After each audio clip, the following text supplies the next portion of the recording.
afternoon. Thank you very much for turning out this afternoon for the fight ahead of April 9th, this Saturday.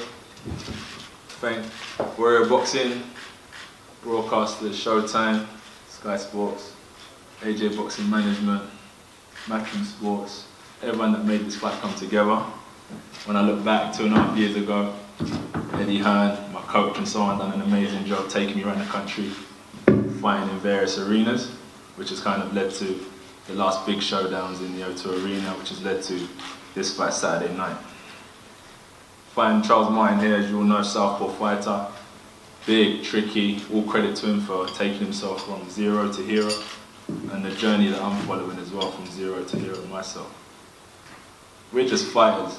I know you mentioned about the whole UK behind myself and the team, so on and so forth. If my dreams don't come to fruition, does it affect everyone else? It just affects myself, because it's just me in that ring.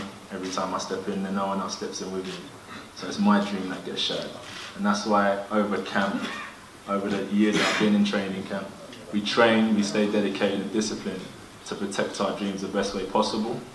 That's why if he wants to box, we can box. If he wants to go to deep waters, you know I'm here to fight. That's why these shows sell out, not just myself, the amazing undercard they put on, but I know when it comes to these big heavy hitters, we don't play games, we're here to go to war. And as I said, we just got two generals in the ring, and the best army wins. So I look forward to it, I'm looking forward to Saturday, and I appreciate everyone coming out this afternoon. Anthony, a couple of questions for Sky Sports News HQ, please. In the last fight that we saw you in December against Dillian White at the O2, you let emotions get on top of you in probably round 1 and round 2. Can you trust yourself mentally to handle the challenge in front of you from a technical boxing point of view and put the occasion to one side? Have you got that mental strength? Probably not. Probably go out there and try to take his head off the same way. You know what I'm like. I'm a fighter, man. I'm not going to go in there and dance around and try and evade punches. I'm going to walk through two to give him a fight. And that's just how it goes, you know where I'm coming from. But if I have to show some technical ability as well to defeat Charles Martin, I'll do that. That's what I said. I'm here to box, but at the same time I know I want this. So I'm ready to swim through deep waters to get it. It's not going to be easy. I know that for a fact. No fight is easy. And that's why I said to you, I can box, and hopefully it'll be an easy night.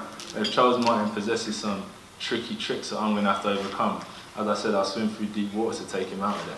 So what that fight you saw December 12th, Dillian White, credit him, he'll go on to do great things. That guy fought out of his skin, but I managed to knock him clean out, and that's just what we do. I'm looking to carry on my knockout ratio come Saturday. Can you talk about how you've prepared specifically for fighting a southpaw and the technical differences and difficulties that will present to you on Saturday night? Well, preparations are obviously the usual when it comes down to your cardio, your stamina preparation. As he mentioned there, the importance of strength and conditioning. But most importantly, I think, is sparring partners, which I'm lucky enough to have some great southpaw sparring partners come camp around 8 weeks ago that stuck with me right up until Tuesday morning. We've been sparring something like 14 rounds, 15 rounds, sometimes 12, never less than that. We threw in a couple orthodox fighters that come forward just to keep my range and my sharpness. But it's been great to have these sparring partners, and to be honest, that's the only thing that's changed, is getting in some real good southpaw sparring partners. And I asked Charles at the start if he was taking a huge risk in coming to London, fighting in your backyard. Are you taking a huge risk in fighting the champion at this relatively early stage of your career? I want to say the right things and tell everyone it is a risk. Of course, every fight could be your last fight, you know. We know the stories of boxing, how dangerous it is. You have to take every fight like it's your last fight. It most definitely is a risk. But at the same time, let's scrap all this 15 fight, 16 fight nonsense and just put two men in the ring together who want it.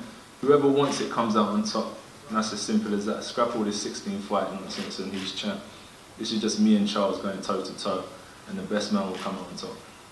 And for everybody watching live on the channel this afternoon, what do they see on Saturday night in terms of an all-round evening of boxing? As I said, I look at it like the undercard is tremendous. I don't even like calling it an undercard because there's fights that could headline itself, like Lee Selby's and Eric Hunter's, Jamie McDonald, so many more. We've got Conor Benhead making his debut as well, with the legendary Nigel Benn as well. He's making Ahara Davies, Brian Rose. Unbelievable undercard shows there. And so they've got to tune in from the get-go and watch everyone leading up to the big boys. And it's just heavyweight boxing in itself is a division on its own. You know, when we come together, we're just big hitters, we're in great condition. And when 18 stone hits you, man, people just want to see blood. Someone just get chopped down like a tree until someone can't take no more. And that's why you have to tune in Saturday, because that's what you're going to see. Thank you very much, Anthony. Thank you very much.